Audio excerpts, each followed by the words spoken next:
জয় শ্রীকৃষ্ণ। রাধে রাধে বন্ধুরা। বন্ধুরা, এই মহালয়ার দিন ভুলেও কিন্তু আপনারা খাবেন না এই খাবারগুলো। কারণ বন্ধুরা, এই বছর 2024 সালে এই মহালয়ার দিন ঘটবে এই বছরের অন্তিম সূর্যগ্রহণ। আর তার ফলে অবশ্যই আমাদের কিন্তু কিছু নিয়ম মানা উচিত। কারণ বন্ধুরা, এই মহাযোগ বহু বহু বছর পর হচ্ছে। শাস্ত্র অনুসার এই দিন থেকে পিতৃপক্ষের অবসান হয়ে দেবীপক্ষের সূচনা হয়।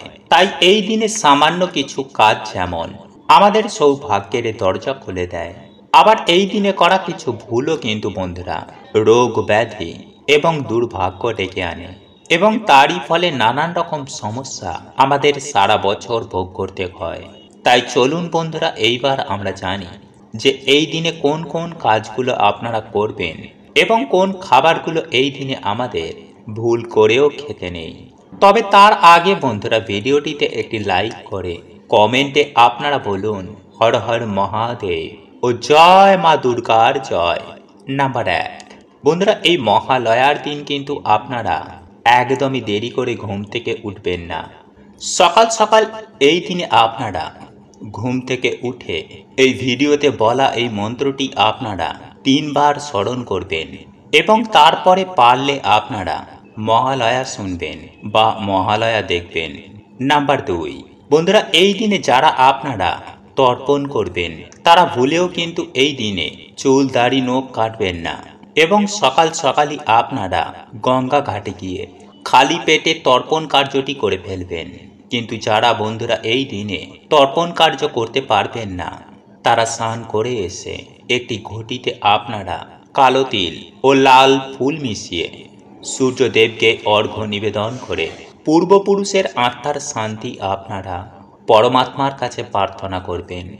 এবং এই দিনে পারলে বন্ধুরা আপনারা মৃত প্রিয়জনের ছবিতে আপনারা একটি মাল্যদান এবং তাদের প্রিয় খাবার তাদের ছবিতে আপনারা নিবেদন করে কোনো কাককে বা কোনো কুকুরকে খাইয়ে দিন। নাম্বার 3, বন্ধুরা, এই দিনে সব থেকে গুরুত্বপূর্ণ কাজ হচ্ছে যে মৃত প্রিয়জনের উদ্দেশ্যে আপনারা বেশি করে পুণ্য অর্জন করুন। তাই অবশ্যই আপনারা এই দিনে দান ধ্যান করুন, দরিদ্র কোনো মানুষকে খাদ্য বস্ত্র দান করুন এবং পশু পাখির সেবা করুন, ব্রাহ্মণ বা বৈষ্ণব ভোজ করান, ভগবান বিষ্ণুর নাম করুন বা রাধা কৃষ্ণের নামের জপ করুন। এছাড়াও রামায়ণ মহাভারত বা গীতা পাঠ করুন। এছাড়াও এই দিনে বন্ধুরা কোনো রকমের কিন্তু আপনারা অধার্মিকমূলক কাজ একদম করবেন না, যেমন কাম ক্রোধ লোভ মোহ অহংকার এবং হিংসা করা।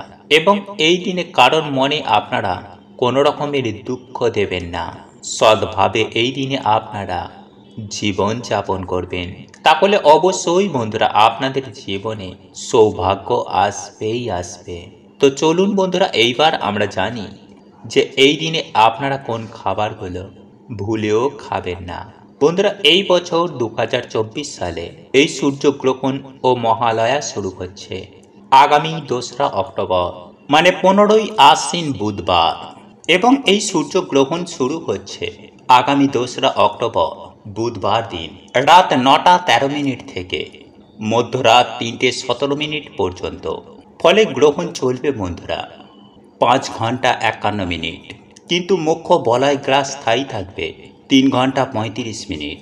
তাই ভুলেও বন্ধুরা এই সূর্যগ্রহণের সময় এই খাবারগুলি মুখে তুলবেন না, নইলে বিভিন্ন ধরনের অশুভ শক্তির প্রভাবে নানা ধরনের শারীরিক সমস্যাও আপনি দেখতে পারেন। হ্যাঁ বন্ধুরা, আপনারা হয়তো অনেকেই সূর্যগ্রহণ মানেন না, আপনাদের মতে হতে পারে এগুলো কুসংস্কার। কিন্তু বন্ধুরা আপনারা ভুলবেন না যে আমাদের এই শরীর এই পৃথিবীরই অংশ। এই পৃথিবীর মতো আমাদের এই শরীর মাটি, জল, বায়ু, অগ্নি ও আকাশ এই 5টি তত্ত্ব দিয়ে তৈরি। তাই আমরা যত দিন বেঁচে আছি এই চন্দ্র সূর্যের প্রভাব আমাদের ওপরে কিন্তু পড়বে। বন্ধুরা আমরা সকলেই জানি যে এই চন্দ্র সূর্যের প্রভাবেই জোয়ার ভাটা হয়, আর যেহেতু আমাদের এই শরীর এই গ্রহেরই অংশ, তাই এর জন্য বন্ধুরা আমাদের শরীরে যে জল তত্ত্ব রয়েছে তা এই গ্রহণের দিন তাতেও জোয়ার ভাটা আসে। আপনারা হয়তো অবাক হচ্ছেন, কিন্তু বন্ধুরা সায়েন্স এটাই বলছে যে আমাদের এই বাইরের শরীরকে খাদ্য শরীর বলা হয়।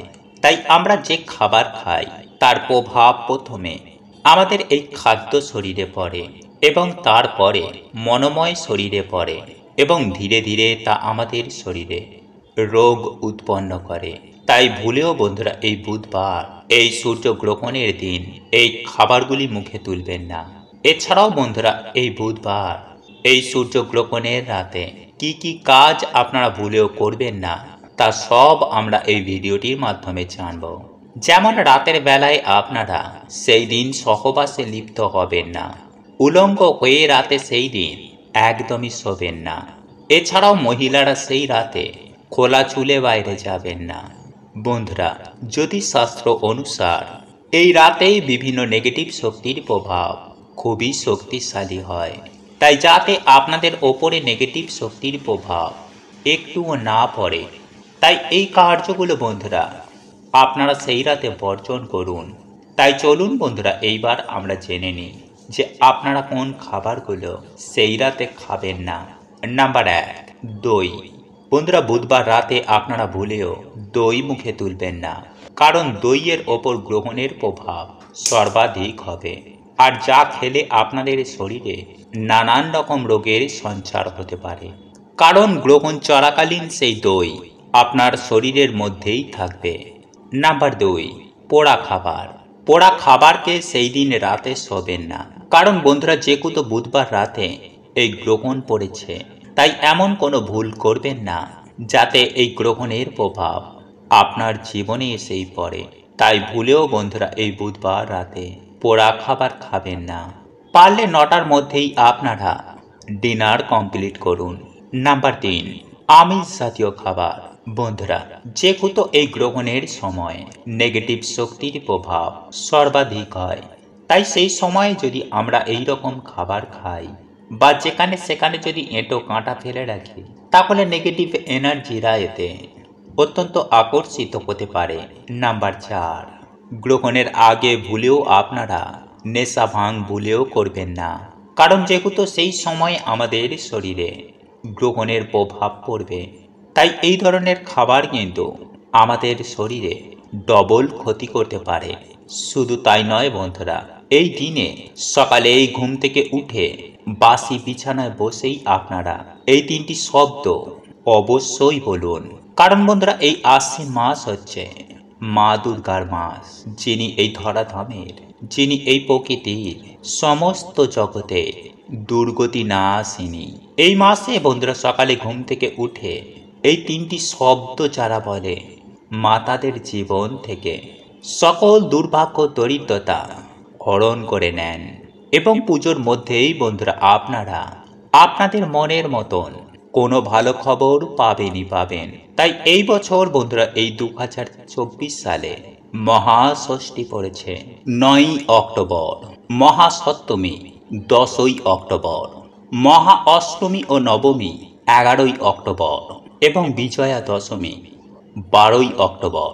তাই যাতে বন্ধুরা আপনাদের পরিবারে, আপনাদের জীবনে পরম সুখ, শান্তি এবং সৌভাগ্য নিয়ে আসে, মায়ের কৃপায় আপনাদের মনোবাসনাও যাতে এই পুজোর মধ্যেই পূর্ণ হয়ে যায়।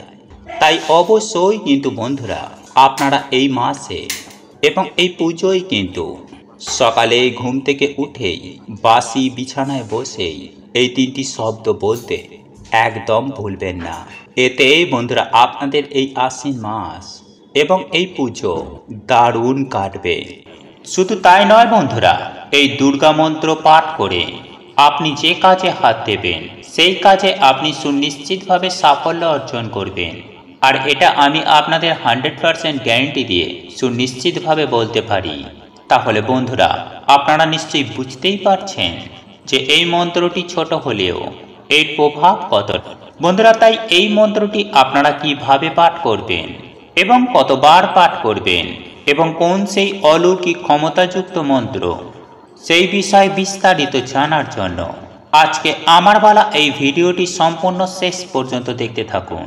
তাই এই প্রসঙ্গে বিস্তারিত জানার আগে আপনাদের বলে রাখি, আপনি যদি আমাদের এই চ্যানেলে নতুন হয়ে থাকেন তাহলে চ্যানেলটি অবশ্যই সাবস্ক্রাইব করুন এবং পাশে থাকা নোটিফিকেশন বেল আইকনটি ক্লিক করুন, কারণ আমি বিভিন্ন প্রকার তন্ত্র মন্ত্র বশীকরণ, টোটকা, বাস্তু টিপস, জ্যোতিষশাস্ত্র, পুজো আরাধনা এবং ব্ল্যাক ম্যাজিক করা নিয়ে নিত্য নতুন ভিডিও আপলোড করে থাকি, যা প্রয়োগ করার মাধ্যমে আপনার জীবনে থাকা সকল প্রকার সমস্যার সমাধান হয়ে যাবে।